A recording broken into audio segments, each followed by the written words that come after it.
Donc la troisième partie du conseil, donc un Trump quoi.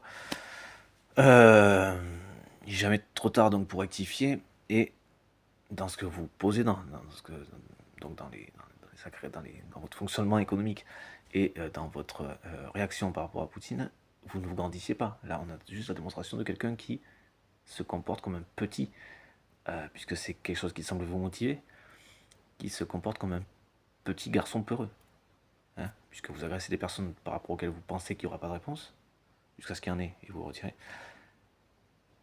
Et vous avez bien fait par rapport aux propositions économiques, de vous retirer par rapport aux propositions économiques, mais là où, donc vous avez bien fait de rectifier sur ce coup-là, et là où vous feriez mieux de rectifier, et vous comportez comme un petit garçon peureux quand vous, finalement, vous couchez par rapport à Poutine, qui n'est plus à même de faire grand-chose. Pour rappeler, il ravitaille ses lignes avec des ânes, parce que son armée est rincée, il n'y a plus rien, il est dead.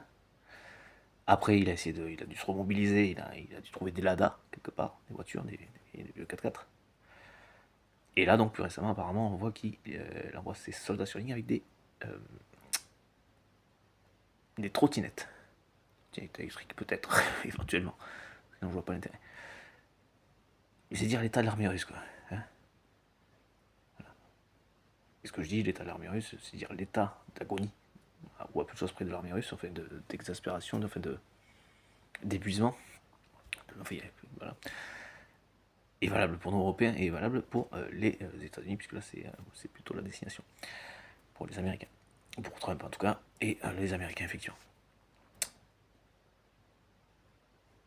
Je sais plus où j'étais. Et donc rectifier, c'est entendre aussi que Poutine va réagir, lui, euh, que vous réagissiez comme ça, c'est une chose, ce que vous pourriez peut-être entendre et qui tendrait à vous faire rectifier, ce que je souhaiterais, parce qu'il serait une garantie en d'arrière-ligne d'une certaine manière. Je suis très content qu'on ait rectifié. Je suis un petit peu dommage que le contexte était celui-ci par rapport à nous, Européens, et au financement, effectivement, à ce que nous mettions dans l'OTAN, dans notre contribution. C'est dommage que ce soit dans ce contexte-là que nous avons rectifié les choses, mais les choses sont rectifiées.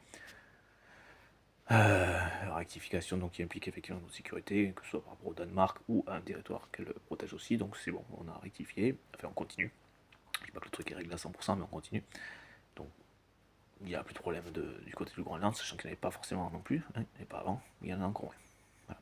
Depuis notre rectification, nous prise en compte de contributions plus importantes à l'OTAN. Donc il n'y a plus de soucis de ce côté. Mais du coup,